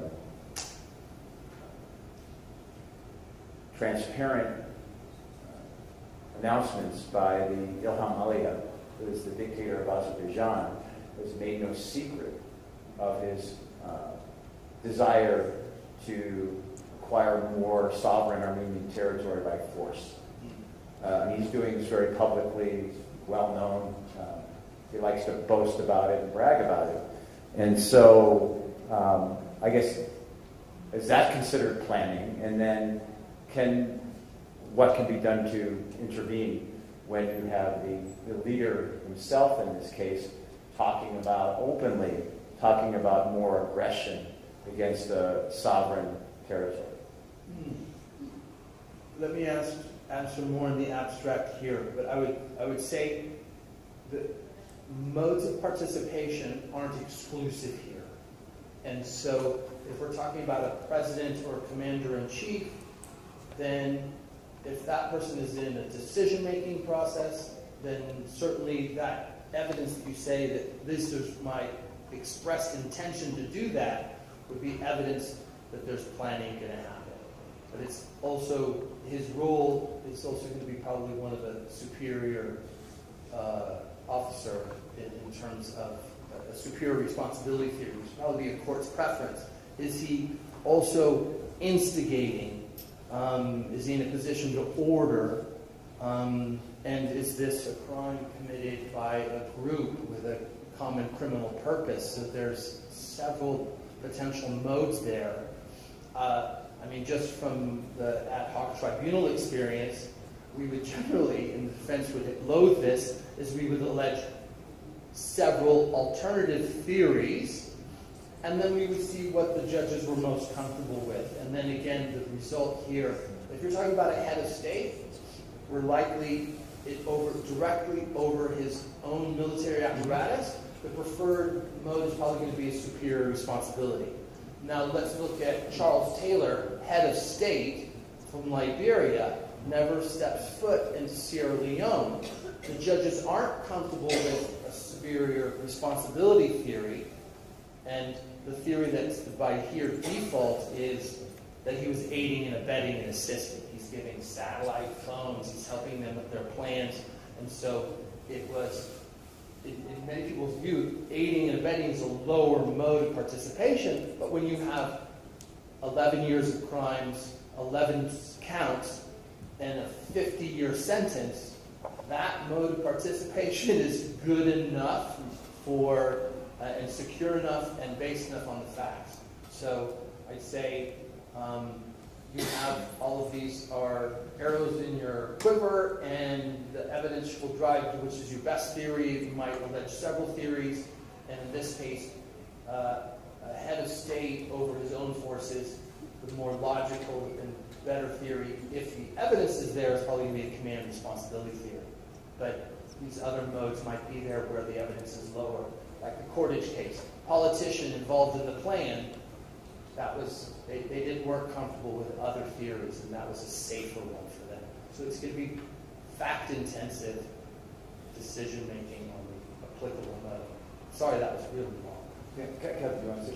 Just to quickly add, we're obviously here talking about aggression, but there are also a lot of other norms of international law that are still broken, of course. It's still very important. I mean, annexation of another state's territory is fundamentally unlawful under international law, and of course the Article 2.4 of the UN Charter, which prohibits the use of force. It's not just the use of force, it's the use of force or the threat of force. So it is an internationally wrongful act for Azerbaijan to be threatening the territorial integrity of Armenia. And you can't respond to that forcibly. You don't have a right of self-defense in response to the threat of force, but you do have international responsibility. States can take countermeasures, acts of coercion. It does open up the space for concrete consequences for a state, even before they actually roll over the border and look into the territory of the ethnic crime and oppression. There's just a call to say that these are all interlocking prohibitions in international law, and we shouldn't forget about them. Focus too much on just one. The exclusion clause. Thank you. They're already here, by the way. And just to add to that, I guess I'd say if you're going to get a conviction on a war crime, you may not be so worried about the other offenses. That's it. If the evidence is stronger in one way, then that's probably going to be good enough for a good prosecution case. Thank you both. Okay, Narcissus, to you. From a political perspective, as I think most people know in this room, you know very well, Armenia and Azerbaijan are in negotiations to sign a peace treaty or agreement, or a draft of a peace treaty. And part of that agreement, which has been announced publicly by the Prime Minister of Armenia, is the withdrawal of international legal cases against each other. The question is, what is better, peace or justice? I had to give it to you. In hard power politics, we call that a cute question, because assuming you believe in justice. But it's a very legitimate question from the domain of humanitarian law, from the domain of historical justice. Armenia's, my understanding, the government's position is that, and this is what I initially spoke about, international legal decisions are first political decisions. And that if these political decisions on the merit are able to achieve some results, and then you would need a political will to enforce those decisions. Putin was a war criminal according to the U.S. administration 6 months ago, and now he's not a war criminal according to the U.S. administration as of now, right? So these are sort of, important considerations to have. Are we talking honestly about justice, or are we talking about utilizing the International Criminal Court correctly, from my alliance, as a mechanism of deterrence against a predatory neighbor, right? Are we seeking justice for past actions, or are we seeking accountability as a mechanism of curtailing Azerbaijan from engaging in any more aggressive behavior? Justice is an abstract concept within the domain of politics. And in that context, can that supersede the physical security needs of a country? These are legitimate questions we need to have. In the abstract, it is a very comfortable conversation to have. But in the domain of hard physical security, where the entire sovereignty or the interest of a nation are at stake, and the international community and the international legal system remains, let's just say, negligent, that alters the conversation. What I'm saying is that we can't have this conversation in a vacuum. Okay? If it's going to be an intellectual discourse, of course justice matters. Okay? But if we're talking about in the hierarchy of a state's need, where you prioritize justice, but you cannot secure your physical borders, and you're a threat of an international invasion, that alters the dynamic. As far as the peace process, and I kind of alluded to this earlier, we can never be convinced that Azerbaijan is negotiating in good faith. What we can be convinced is that if Armenia's international partners or interested parties in the international scene and those with sufficient power and capability are willing to pressure Azerbaijan into signing or agreeing to a peace process and a final agreement, that is a different dynamic. But if the argument is that will Azerbaijan willingly, in good faith, will the Aliyev regime willingly, in good faith, sign something, of course they will not. It is against the strategic interest of a petro-autocracy to do that. But if there's sufficient pressure, such as from the United States, where Azerbaijan is placed in a position that not signing is going to cost them more than signing, and vice versa, that changes their calculation. But fundamentally, and because I don't come from the international legal school, my perspective is very different. We consider international law and notions of justice as being open to interpretation and mechanisms of weaponizing to advance state interests. And Armenia was precisely subject to that. So if Armenia wants to have justice, honestly, it is not the International Criminal Court that is going to produce that for you. It could be one potential instrument, but it's your capacity of being a strong state and addressing your problems that could then give you the tools to seek justice. But a weaker state cannot rely on international legal instruments to achieve justice. So the question isn't peace or justice. The question is peace, or what is the tenability of achieving justice? And so if we have an honest conversation about that, this becomes a very, very complicated argument. I am of the school that we should not retract our international legal cases against Azerbaijan because it primarily serves as a form of soft deterrence. But whether the merits suffice, I am not an international legal expert, nor am I convinced that if a warrant hypothetically is issued against Aliyev, if pertinent international actors will abide by it. We very recently saw Germany, a big proponent of international law of the ICC, simply ignoring Netanyahu's visit to Berlin, right? And so there is an ad hoc application of even these words to be ironclad ICC decisions. So in that context, I think we have to be a lot more realistic and pragmatic when we treat these issues, especially at the level of state policy making. I'll stop there. Thank you. I'm going to follow up on that with part of one of the questions that was asked, and I think it could be for anybody. It's directed at you, Nirsis, but I think others could probably answer, and that is what lessons can be drawn about the limits of international legal deterrence when confronted with asymmetrical regional aggression? That's an excellent question. The lesson is that unless you have power parity, the international legal instruments are not going to basically address your security needs. Or you must have some very important, powerful partners in the international community who are then willing to utilize those international legal instruments to protect you. But in and of itself, they are not going to suffice. Okay? In and of themselves, especially when you're dealing with regimes that are convinced they're going to get away with it, they will not be disincentivized from violating international law, and therefore that layer, that deterrence that you presumed or presupposed was there, becomes basically ineffective. So this is kind of the confluence that we're talking about. This is fundamentally a political process and a political efficacy issue. And this is why Armenians generally believe that they had high hopes that given rulings by the International Court of ICJ or the European Court of Human Rights would curtail Azerbaijan's behavior. They did not. So the lesson is that unless you are in a sufficient position of strength, or you have sufficiently powerful partners who are willing to take up the mantle of the decisions made by the international institutions at hand, you really remain at a disadvantage. Anybody else? Okay. Yeah, just briefly, I actually agree with everything that was just said. I mean, international law not trying to save us, unfortunately. But that doesn't mean that it's irrelevant, and you're not saying it's irrelevant. What I want to emphasize is that, again, there is a hierarchy of states, and states have different interests in terms of compliance with international law. But for a smaller state, a less powerful state, there are some very significant costs and benefits to complying or not complying with international law.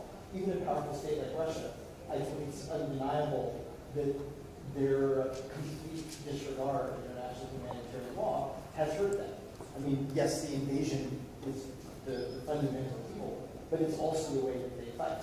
And I think a lot of states, cynically, would forgive the aggression if the results of the aggression were not so just dramatically unlawful on a day-to-day basis. And then conversely, obviously we want states to respect international humanitarian law because that leads to less unnecessary death and suffering in conflict. But I also think there's no question that Ukraine has gained tremendously from its both stated and active commitment to international humanitarian law. They have worked extraordinarily hard on making sure that they comply and also making sure that they're seen to comply. Because that has been a very integral part of their ability as a less powerful state to gain the sympathy and the support of states that are necessary for their survival. Trump will not lose any less. And I'll add something. On both sides, there are incentives and disincentives that in most states, there are some notable examples that are different, but in most states, we do have to factor in, even if only at a level, local level. And just real quick, there's also a regime type question from the domain of political science. Authoritarian regimes in themselves don't follow the laws of their own countries, so expecting them to follow international norms or basically self-negate, or democracies are a little different. So, the lesson from here is that also understand that the regime type in which you're in a conflict with is going to affect how legal instruments at the international level are going to be applicable interests.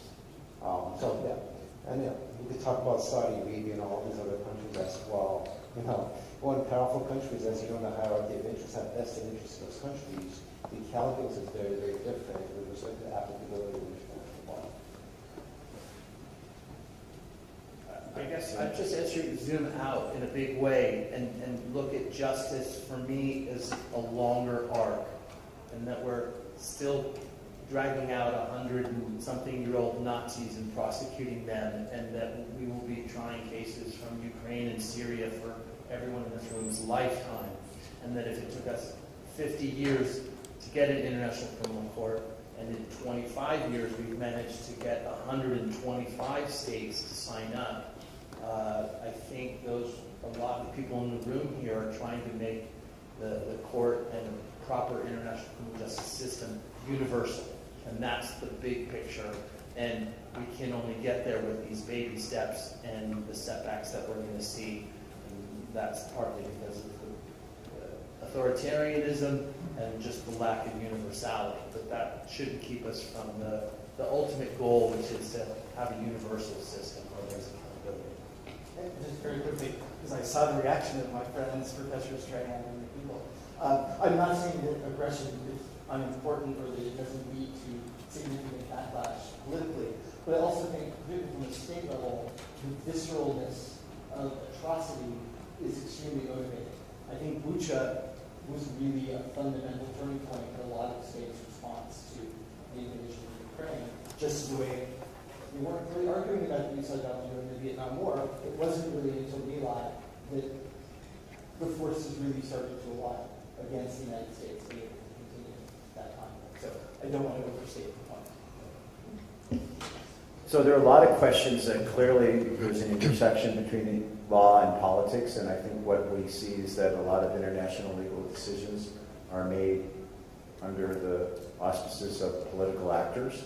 I think we see that over and over again. A lot of questions seem to relate to international law in the context of political actors making these decisions. And then, so that dovetails into the question that I just got. It says to Kevin, but I suppose others could answer.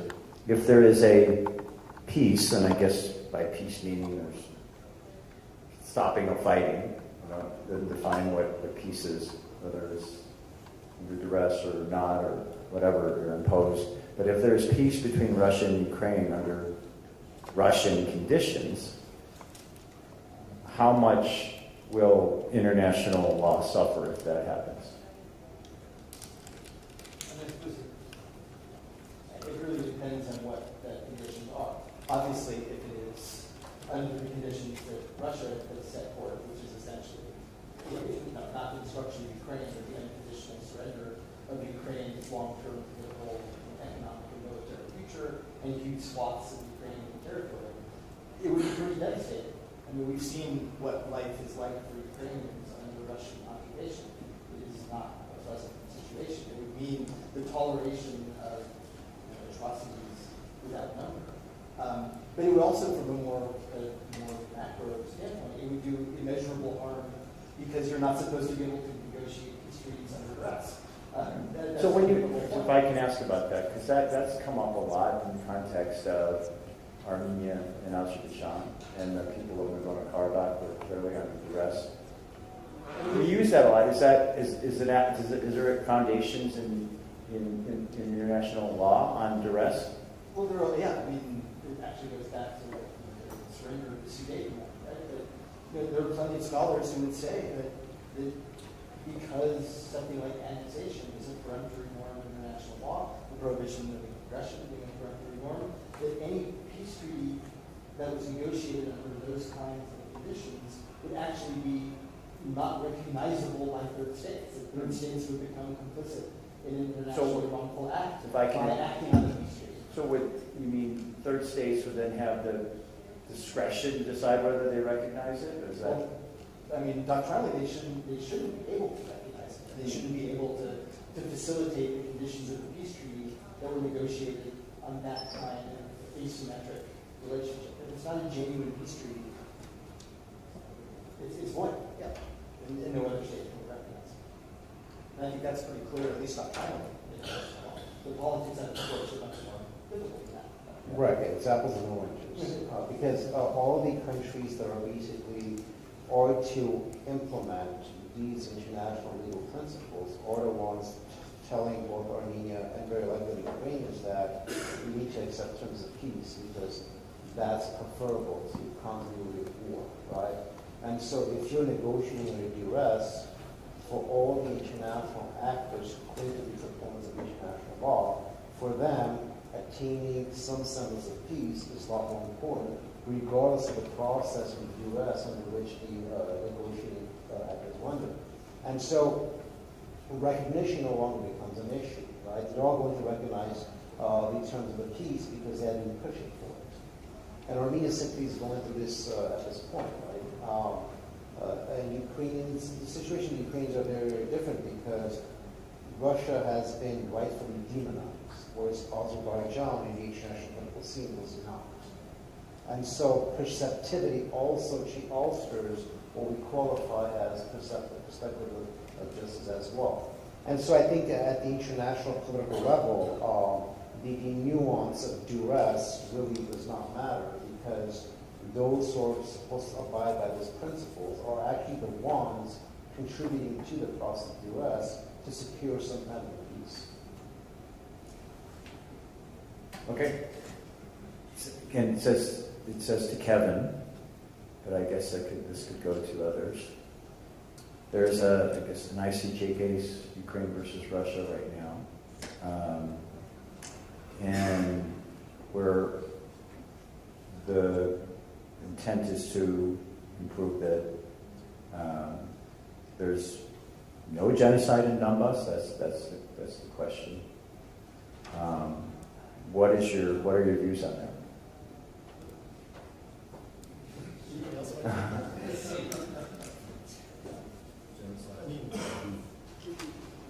Obviously, Ukraine has not fared very well at the ICJ.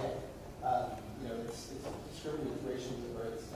discrimination claims in the case were not very successful, and the genocide allegations were not very successful. The argument really was that it was a violation.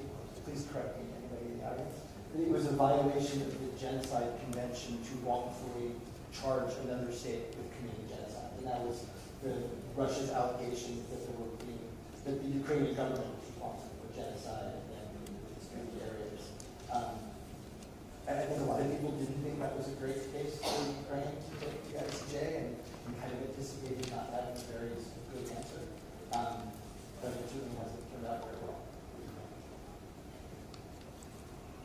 Okay, a lot of questions on Nagorno-Karabakh and what's been happening there and what's happened there. So there's many questions on that, understandably so. But one question is on historical precedent of prosecuting war criminals, and what's the likelihood in the future that the leadership of Azerbaijan could be prosecuted for its actions, either in Armenia or Nagorno-Karabakh, and what would require for this to occur realistically? Challenging question, challenging set of facts. Right. And I alluded to this earlier, that we are still dragging out 100-year-old Nazis.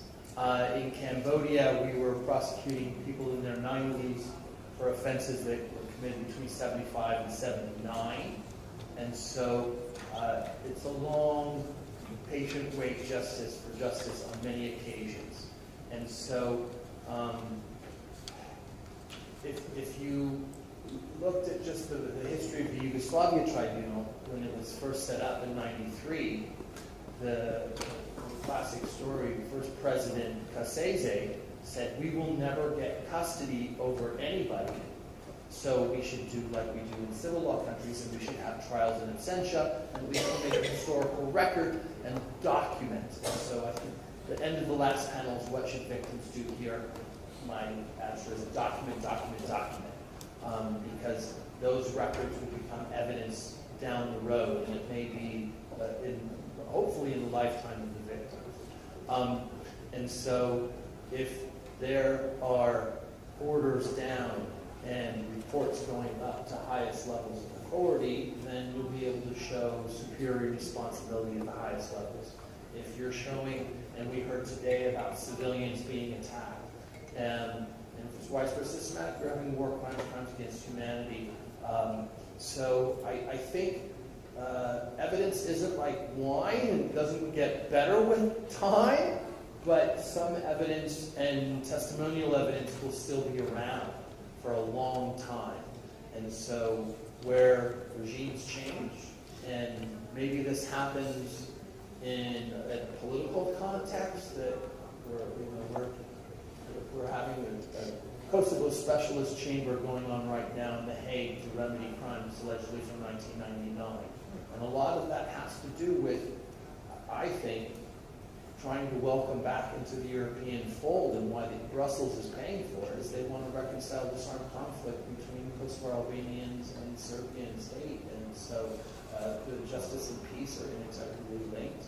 And so if the Armenians preserve evidence, there's a regime change, and the following regime is interested in accountability, and largely because there may be political pressure from the outside, and there will be on both sides to have a reckoning that these ancient cases have happened and probably should happen for the betterment of society. Briefly, yeah. I don't want to deal with Azerbaijan, given the Armenian history in the court, especially by the war crimes. I particularly can't opine on it in front of the sitting judge. But I do think it's really important to emphasize that the ICC is not the only name in town. It is designed as a court of last resort, but it's always treated as a court of first resort. It doesn't matter necessarily whether the ICC or another international tribunal is conducting a prosecution. There are 194 states in the world that at least potentially can prosecute any war crime against humanity or act of genocide. I mean, universal jurisdiction is the future of international criminal justice. It has a future. There's always going to be a role for international tribunals, but they're so inherently limited in the number and kind of cases that they can prosecute that if states don't take the lead in bringing these prosecutions, then the field doesn't have much of a future. And if we're looking for something optimistic, we should look at the real upsurge in international or prosecutions for international crimes that states are conducting themselves. I mean, Argentina is conducting a universal jurisdiction prosecution, or a former African head of state is convicted via universal jurisdiction by another African country. These are things that we can really look at as very optimistic and promising development. So anyone who's interested in any type of accountability in any situation should always be thinking about the role of national national courts under universal jurisdiction, and not just can we refer something to it. So is that the future? I think it's the future. Yeah. Well, Professor Kahan, who wrote the article on this, what's the future of international criminal justice? Is it more universal jurisdiction cases, states, more international tribunals? We talked about regional hybrids and ICC, and I think it's safe to say authorities are split, but probably more of the national likely in the interim in light of the political powers that be. And then I would just add one point. We're also not talking about just purely criminal prosecutions, but a transitional justice process that might shine a light on the wrongs of the previous regime in any country, be that might. And looking at our own house, will we have a reckoning for Guantanamo, the torture memos, all of that? There's a lot of accounting on all sides, I'm afraid, that needs to come forth, and that may not necessarily end up in a criminal trial, be it national or others. Right, well, I'm essentially out of questions. There are a number of questions I've tried to consolidate. So let's give our panelists a big round of applause.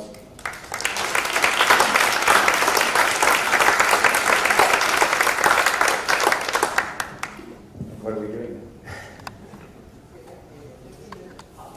We're taking a 15-minute break. No, that concludes the program for the day. Thank you all for coming. We'll see you all later, and we'll see you tomorrow. One moment. One announcement.